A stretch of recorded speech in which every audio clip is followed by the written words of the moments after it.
And we begin tonight with the parable of the Good Samaritan. Luke chapter 10, verses 25 through 37 reads as follows. On one occasion, an expert in the law stood up to test Jesus. "Teacher," he asked, "what must I do to inherit eternal life? What is written in the law?" Jesus replied, "How do you read it?" He answered, "Love the Lord your God with all your heart and with all your soul and with all your strength and with all your mind, and love your neighbor as yourself." "You've answered correctly," Jesus replied. "Do this and you will live." But he wanted to justify himself, so he asked Jesus, "And who is my neighbor?" In reply, Jesus said, "A man was going down from Jerusalem to Jericho when he was attacked by robbers. They stripped him of his clothes, beat him, and went away, leaving him half dead. A priest happened to be going down the same road, and when he saw the man, he passed by on the other side.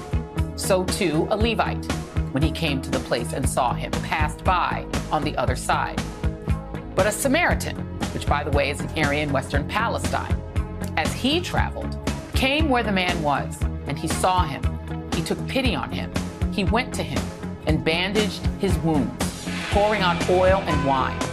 Then he put the man on his own donkey, brought him to an inn, and took care of him.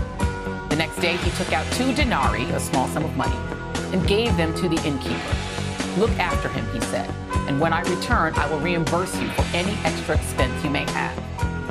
Which of these 3 do you think was a neighbor to the man who fell into the hands of robbers?"